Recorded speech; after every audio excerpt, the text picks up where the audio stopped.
Buenos días mis hermanos, el Señor les bendiga. Quisiera pedirles que mantuviesen sus Biblias abiertas allí en el libro de Génesis, en el capítulo 3, los versículos 1 al 13, donde conversaremos acerca de el mayor conflicto que yo puedo pensar que ha existido en la Biblia, el conflicto del hombre con Dios, el conflicto matrimonial genérico de toda la situación que podamos vivir. Y inicio citando Juan 10:10, que nos dice, el ladrón no viene sino para robar, matar y destruir. Yo he venido para que tengan vida y para que la tengan en abundancia. Un matrimonio cristiano feliz es una humillación en realidad para Satanás, porque representa su fracaso en su labor acá. Él siempre va a buscar la manera de dañar tu relación, de dañar tu felicidad, de dañar tu matrimonio, de dañar tu hogar. El diablo se aprovechará de tu apetito, de tus anhelos, de tus frustraciones, de tu orgullo, de tus expectativas no logradas, de tu avaricia y de lo que fuera necesario para crear discordia, para crear división y para crear infelicidad.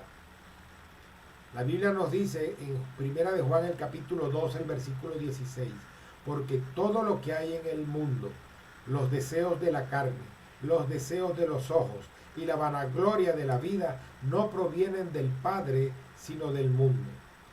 Son nuestros atractivos para nosotros incurrir en los errores que nos pueden llevar a los conflictos, al distanciamiento y a los mayores problemas en nuestra familia. Desde que la primera pareja humana, Adán y Eva,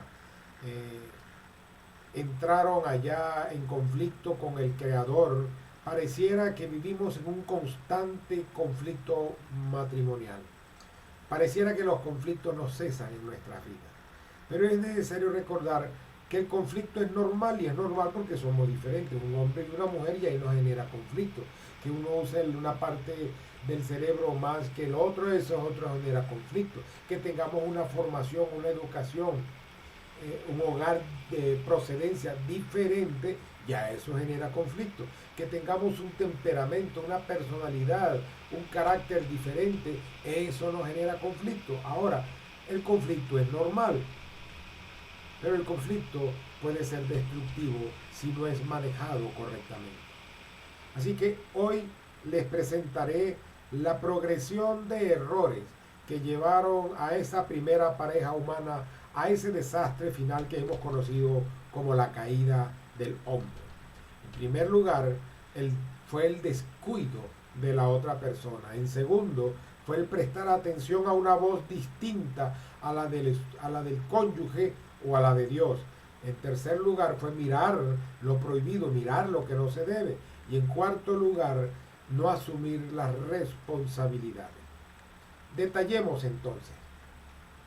En primer lugar, el primer error es el descuido de la otra persona.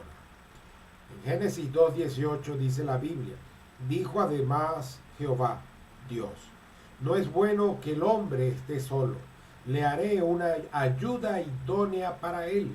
El propósito de Dios dijo que no era bueno que el hombre estuviera solo, por lo tanto iba a crear una ayuda que fuera idónea, que fuera perfecta, que fuese su compañía adecuada, para que los dos fuesen un complemento y para que los dos formasen una base fundamental de lo que a partir de ellos se iba a formar. Hombre y mujer deberían crear tal unión inseparable que el uno tenía que hacer al otro su prioridad. En Génesis 2:24 dice Dios, por tanto el hombre dejará a su padre y a su madre y se unirá a su mujer y serán una sola carne. Esto implica trabajo, esfuerzo, progresión, dedicación, atención hasta conseguir el fin previsto. Hay un dicho que dice que la ociosidad es el taller del diablo. Y eso parece ser cierto. En la Biblia encontramos también el ejemplo allá en 1 de Samuel 11, cuando dice que los reyes acostumbraban ir a la guerra o salían a la guerra. El rey David se quiso quedar en su palacio, allá en su casa, y En su tiempo de ocio subió a la azotea, se puso a mirar, vio a una mujer que se estaba bañando, la cual era hermosa, le gustó, la codició, se acostó con ella, adulteró, la hizo adulterar y eso lo llevó a convertirlo a él en un asesino. La Biblia nos dice que el amor no es egoísta, no busca lo suyo, dice en 1 Corintios 13. Así que cuidado con lo que haces en tu tiempo libre. Cuidado con el espacio personal que reclamas, porque eso puede convertirse en el taller del diablo para tu propio mal. Es mejor decir y hacer como nos presenta allí Cantares en el capítulo 8, en el versículo 6. Ponme como un sello sobre tu corazón, como una marca sobre tu brazo. Es mejor que esa marca sea visible y esté contigo, ande contigo, estén juntos para arriba y para abajo en todo momento. Porque se evita el distanciamiento, se evita el tiempo del ocio, o mejor dicho, que el tiempo del ocio esté compartido con tu cónyuge. Hay quienes practican el distanciamiento social aún fuera de la cuarentena. ¿Cómo es esto? Bueno, están en una misma casa, pero se ocupan con otras cosas que los distancian y los separan. Se ocupan con el trabajo, se ocupan con el estudio. Debe haber un tiempo para ambas cosas, pero no ocupar todo el tiempo disponible para ellos.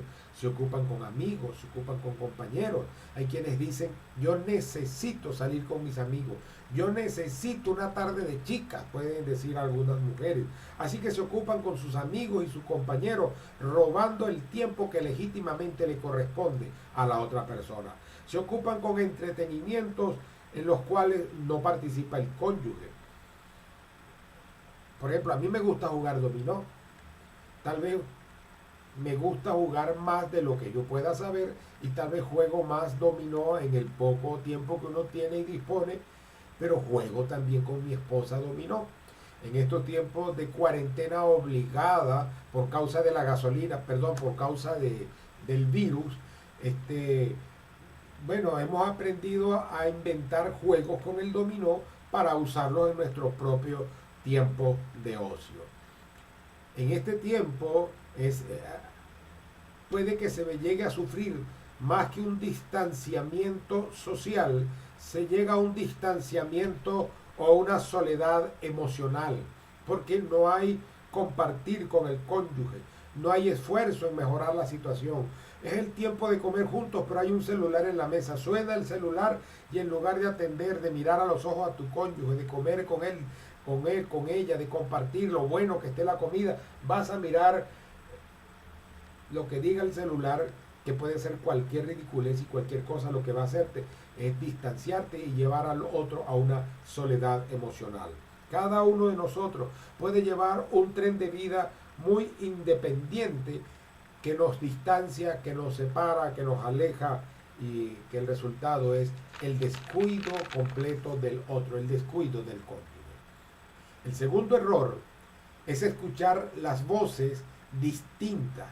Hay voces distintas a las de Dios y hay una voz distinta a la del cónyuge. Entonces, atender ese tipo de voces puede ser perjudicial para ti. Satanás se salió de cacería.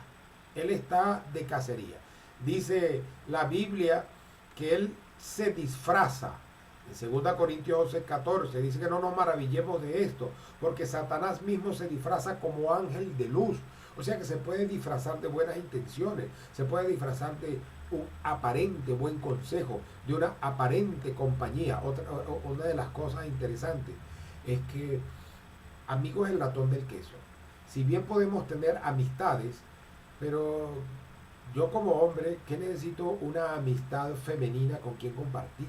Una mujer que necesita casada, ¿qué necesidad tiene de una amistad masculina con quien compartir o salir? Eso es indebido. Lo más probable es que ese sea un Satanás disfrazado de hombre o de mujer con buenas intenciones, con un hombro para llorar, o estar allí para consolar o prestar atención que no se deba.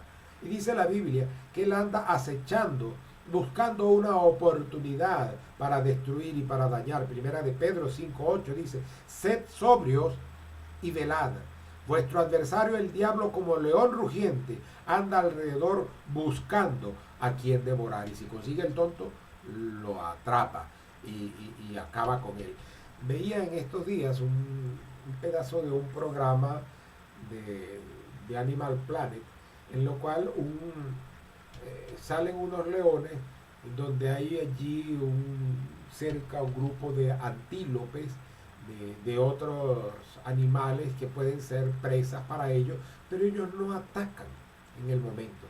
Se quedan allí cercanos como vigilantes, acechando, y cuando alguno se distancia del grupo, entonces atacan.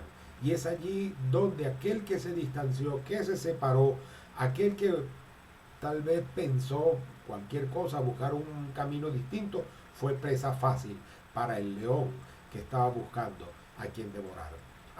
Así que Satanás trabaja encubierto. Él trabaja encubierto.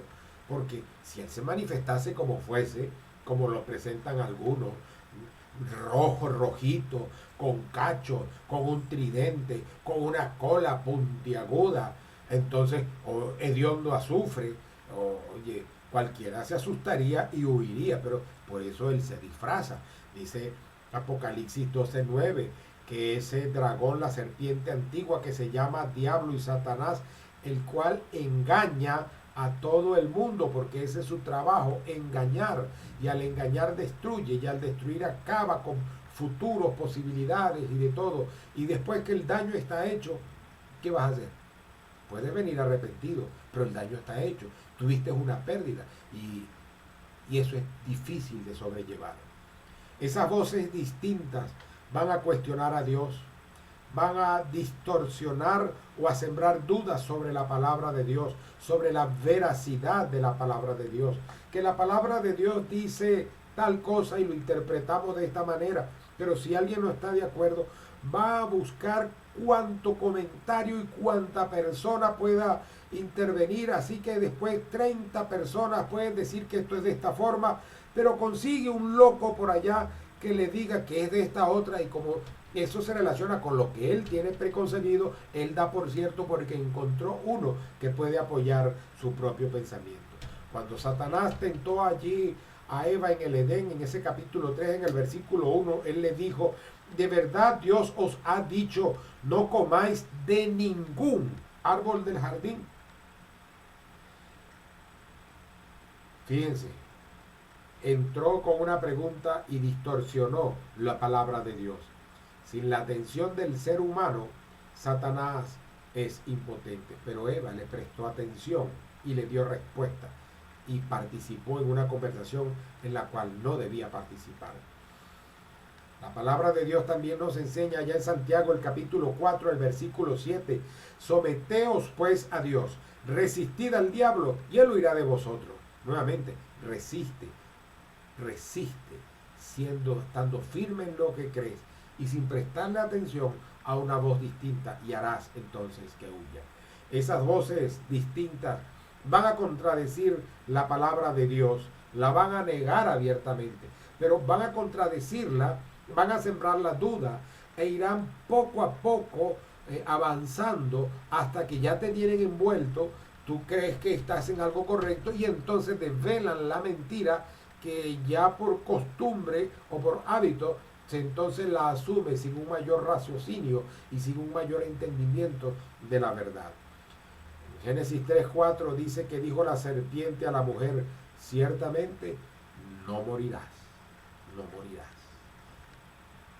Y efectivamente, en ese momento la mujer no murió, pero murió su naturaleza, quedó separada de Dios, fueron expulsados del Edén, y desde allí traemos nosotros una culpabilidad que heredamos seminalmente, y lo que hace necesario que cada uno de nosotros de una manera personal recurra a Jesucristo como el Señor y el Salvador de la vida.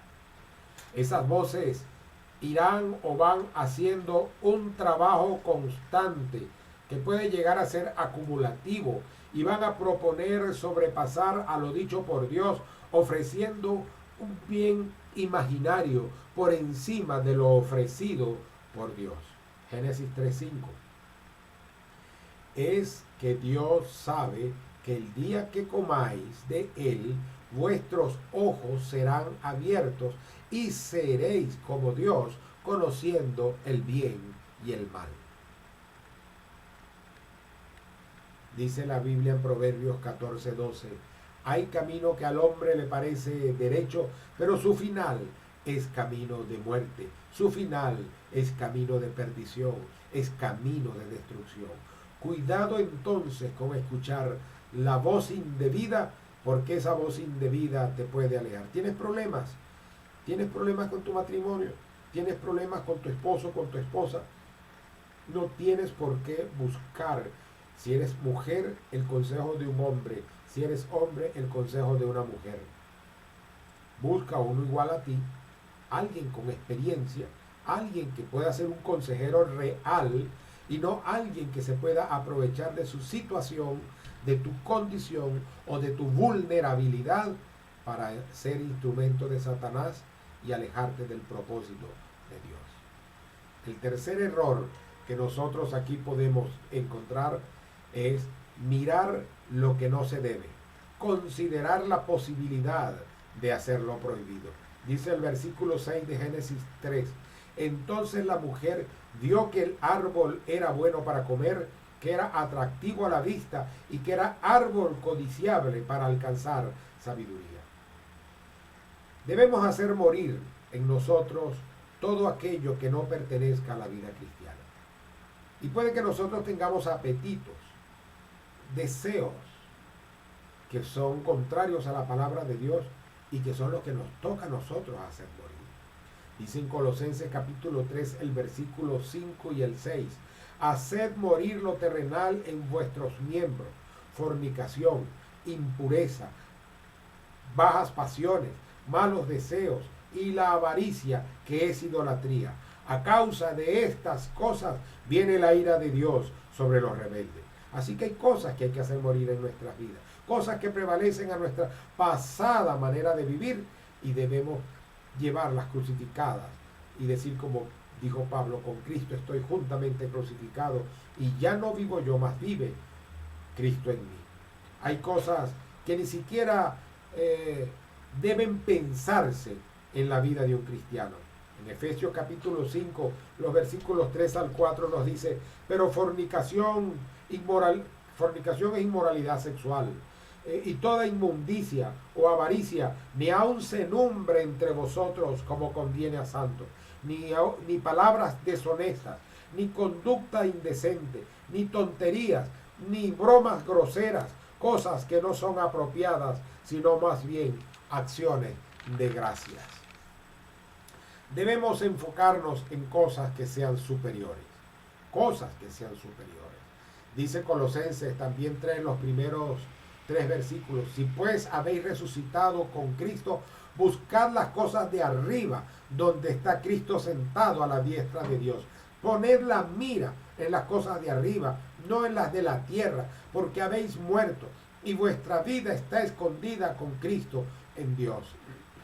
El desobedecer a Dios es solo el resultado final de no haber tomado las previsiones antes mencionadas. El resultado de haber descuidado nuestra propia defensa espiritual es el resultado de habernos abandonado a escuchar y a ver lo que no se debe. Dice Santiago capítulo 1, los versículos 14 y 15. Pero cada uno es tentado cuando es arrastrado y seducido por su propia pasión. Luego esa pasión, después de haber concebido, da a luz el pecado, y el pecado, una vez llevado a cabo, engendra la muerte. Recordemos aquel pasaje de Primera de Juan 2:16, creo que ya yo lo había leído, porque todo lo que hay en el mundo, los deseos de la carne, los deseos de los ojos y la vanagloria de la vida no provienen del Padre, sino del mundo. Al descuidar a la otra persona, al oír otras voces, Y ver lo que no se debe ver, no solamente va a afectar tu vida, sino que va a afectar a otros. Piensa nada más. Allá en el versículo 16 de Génesis dice, y tomó Eva, ¿no?, del fruto del árbol y comió y dio a su marido, el cual comió así como ella. Y desde ese momento el pecado entró en el mundo y no ha habido descanso para esta humanidad, porque cada día pareciera que el hombre se corrompe más, buscando entre lo que no puede dar satisfacción a su vida y apartándose intencionalmente de Dios, Entonces, cuando tú pecas, así sea en tu mente, no solamente te va a afectar a ti, sino que va a afectar a otros. Pongamos esto. Una persona que se habitúa a ver pornografía, esta persona va a llegar el momento que no va a poder funcionar sexualmente como debe ser, porque se habituó a tener un estímulo distinto, no debido, o pensar en otra persona cuando está con su cónyuge. Eso lo afecta a ella o a él, afecta a su cónyuge, a su pareja, y va a afectar los hijos y va a afectar el entorno familiar y social. Razón tiene el salmista ya en el Salmo 1:1 cuando dice, bienaventurado el varón que no anduvo en consejo de malos, ni en camino de pecadores, ni en silla de escarnecedores se ha sentado, sino que en la ley de Jehová está su delicia, y en ella medita de día y de noche. No lo sigo citando, pero es importante entender esto. El cuarto error que cometieron esta primera pareja humana y que nosotros también podemos cometer es el no asumir nuestras responsabilidades. Dice el versículo 12 y 13 que cuando Dios preguntó a Adán qué era lo que había pasado, pide cuentas, el hombre respondió, la mujer que me diste por compañera, ella me dio del árbol y yo comí. Y entonces la mujer dijo, la serpiente me engañó y yo comí.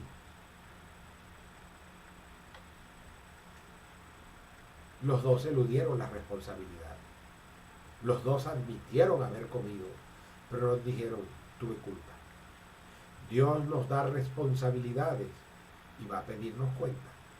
Cuando nosotros somos participantes en una familia, como hijos, como padres, como esposos o esposas, tenemos responsabilidades y tenemos que cumplirlas. Pensemos en Adán y Eva. Dios les dio responsabilidades. En el capítulo 12, el versículo 7 les dijo, pero del árbol del conocimiento del bien y del mal no comeréis, o no comerás, mejor dicho. En el capítulo 1, en el versículo 28, les dijo, llenad la tierra, sojuzgadla, tened dominio sobre los peces, sobre las aves y sobre los animales. Dios le está dando responsabilidades. En la parábola de los talentos, encontramos que un señor, que ese señor puede ser nuestro Dios, fue y dio talentos a las personas según la capacidad de cada uno. Y viene el momento donde él viene a pedir cuenta. Dice, y después de mucho tiempo vino el Señor de aquellos siervos y arregló cuenta con ellos. Eso es Mateo 25. Pero en el Mateo 24 también nos encontramos la parábola de los mayordomos. Y dice allí en uno de los versículos finales, por ahí por el 46 al 50, bienaventurado aquel siervo a quien cuando su Señor venga le encuentre haciendo así. ¿Le encuentre haciendo qué? Le encuentre haciendo lo correcto conforme le encomendó, conforme fue colocado para servir, conforme fue capacitado, conforme era la voluntad de Dios. Y dice ya al final, el Señor de aquel siervo vendrá en el día que no espera y a la hora que no sabe. Pero Dios nos da responsabilidades. Y es bueno que tengamos responsabilidades. Dice la Biblia en Lamentaciones 3:27. Qué bueno le es al hombre llevar el yugo desde su juventud. Qué bueno le es al ser humano tener responsabilidades desde el principio. La Biblia define las responsabilidades del hombre y la mujer en el matrimonio. Y de manera muy sencilla voy a referirme en cuanto a responsabilidades comunes que tienen hombre y mujer en el matrimonio, y son por lo menos 3 que podemos encontrarlas en el capítulo 7 de Primera a los Corintios. Una es que no procuren separarse. Esa es una responsabilidad. No procures separarte. Y usa esa expresión, no procures separarse. La segunda, agrada a tu pareja, agrada a tu cónyuge. No te agrades a ti mismo, agrada al otro. La tercera, cumple tu deber conyugal. El deber conyugal de manera allí primaria se refiere a la relación sexual en el matrimonio. Cúmplelo. Hoy podemos encontrarnos con aquello de que me duele la cabeza, hoy no, mañana sí. Hoy los muchachos estuvieron terribles, estoy muy cansada, no se puede. Hoy el trabajo estuvo tremendo, agotadísimo, y le dice el esposo, hoy no, mañana sí. Entonces eso puede ocurrir y la Biblia nos dice que no. Pero en Efesios capítulo 5 también hay algo común para la pareja cuando nos dice que someteos los unos a los otros en el temor de Dios. O sea, un sometimiento mutuo. La mujer sometida al hombre, el hombre sometido a la mujer, pero si hay temor de Dios. Las ópticas sobre las cosas son distintas y nosotros debemos entender que cada quien tiene una visión diferente. Debemos valorarla y debemos aceptar el consejo e incluso la petición que el cónyuge exija. A la mujer le dice allá, por ejemplo, tanto en Efesios como en Primera de Pedro, Efesios 5, Primera de Pedro 3, que la mujer debe sujetarse. La palabra sujetarse implica que es una acción voluntaria donde ella tiene que agarrarse, asirse para pararse, para sostenerse, para tener estabilidad. Pero también le dice en Efesios 5:33 que debe respetar al esposo. Ahora al hombre le dedica también algunas cosas de responsabilidades muy particulares. En Efesios 5:23 le dice, ame a su mujer, pero le añade, como Cristo amó a la iglesia, o sea, con sacrificio, con dedicación, con pasión, con renuncia, con entrega. Y Primera de Pedro pone que aprendamos a vivir con ellas de manera sabia y comprensiva. Alguien dijo que a la mujer no hay que comprenderla, que hay que amarla, pero necesitamos sabiduría para tratar de comprenderla, y el que le falta sabiduría, pídale a Dios que la da abundantemente y sin reproche, porque el principio de la sabiduría es el temor de Dios. Entonces ahí encontramos herramientas para poder cumplir esa responsabilidad que el Señor nos da. Pero dice que debemos tratarlas también como vaso más frágil y como a coherederas de la gracia de la vida. Un trato coheredero de igualdad de lo que Dios ha hecho por cada uno de nosotros. O sea, hay que poner esfuerzo y trabajo, tanto la mujer como el hombre, tanto en conjunto, para llevar adelante el matrimonio. Es fácil echarle la culpa a otros por nuestras malas decisiones. ¿A quién culpó a Adán? A Eva. ¿A quién culpó a Eva? A la serpiente. Y la serpiente ya no pudo decir más nada, porque ya Satanás la había dejado. Entonces, poner culpa pareciera normal. Yo no tengo la culpa de haber hecho esto. La culpa siempre va a ser de otro. Y vamos a buscar. Esto me parece muy apropiado en nuestros días, que sabemos que todo lo que pasa en nuestro entorno social y nacional no es culpa de quienes tienen la responsabilidad, sino es culpa de otros que están por allá muy lejanos. No, hay que asumir responsabilidades. Y Adán culpó a Dios, le dijo, la mujer que me diste, o sea, tú tienes la culpa porque me diste esa mujer. Tal vez si me hubiese dado otra, las cosas fuesen distintas.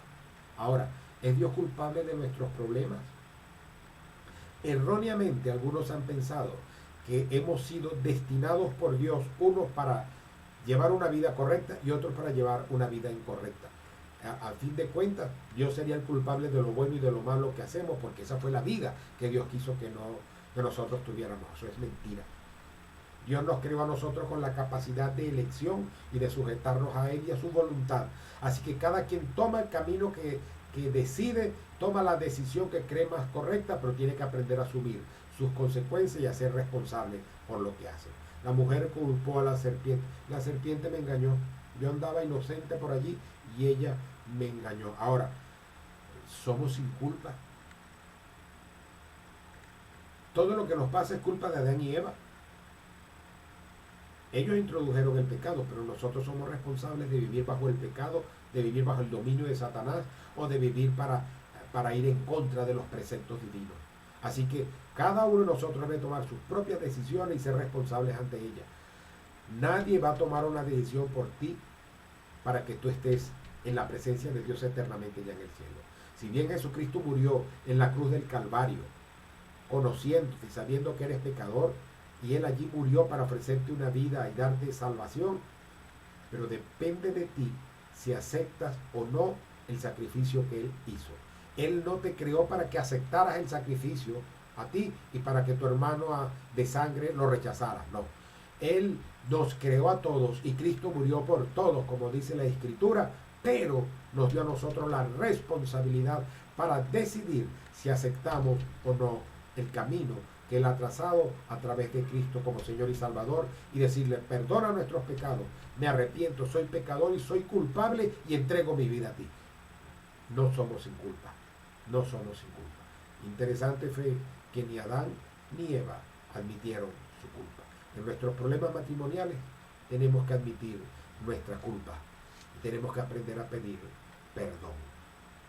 Y ya para concluir, hoy hemos visto 4 errores que cometemos y que acrecientan los conflictos matrimoniales.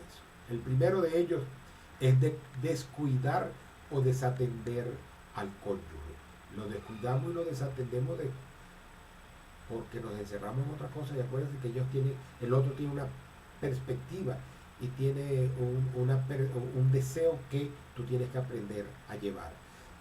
Tenemos que, en segundo lugar, no prestar atención a voces diferentes, como la de Dios en su palabra o la de tu cónyuge. Cuando prestas atención a otra voz, eso es problema seguro que vas a tener en tu vida. Tercero, cuando miras la posibilidad de hacer lo malo, lo prohibido, entonces ya tu corazón se va comprometiendo y te vas apartando. Y puede ser que cuando recapacites ya sea muy tarde. En cuarto lugar, el no asumir la responsabilidad por los errores cometidos, por nuestras faltas, va a acrecentar nuestros problemas. Yo recuerdo una vez un hermano que él me ofendió una vez públicamente, y yo pues recurro a él a pedirle perdón, a arreglar la situación, un tiempo de Santa Cena, y él me dice: bueno, yo no te ofendí, pero si tú crees que te ofendí, bueno, está bien, te pido perdón, pero ahí no hay perdón, ahí no hay arrepentimiento, ni siquiera había reconocimiento de culpa, porque la naturaleza humana nos pareciera que nos impulsara a no reconocer nuestros errores. Pero hay que doblegar nuestra cerviz, hay que aprender a humillarse, a ser responsables y a reconocer nuestros errores para pedir perdón cuando es debido. Para poder enmendar nuestros errores, nosotros debemos admitir que los hemos cometido, debemos pedir perdón y actuar en consecuencia para restaurar lo que se haya roto y restablecer la relación que se ha interrumpido. Vamos a orar en este momento. Oh Padre Celestial, en tus manos colocamos a cada matrimonio, a cada pareja que escucha o que ve este video. Te pedimos, Señor, por las parejas en nuestra iglesia. Ayúdanos, Señor, primero a ser fiel contigo para ser fiel al otro. Segundo, Señor, ayúdanos para que nuestra fe no decaiga y podamos amarnos como tú exiges que nos amemos, nos cuidemos, nos respetemos y podamos crecer como pareja. Bendice, Señor, cada matrimonio, ayúdalos a fortalecerse y a poner en práctica los principios bíblicos. Bendice a los hijos de cada hogar y bendice tu iglesia. En Cristo Jesús te lo pedimos y damos gracias. Amén y amén. Estamos despedidos. El Señor nos bendiga.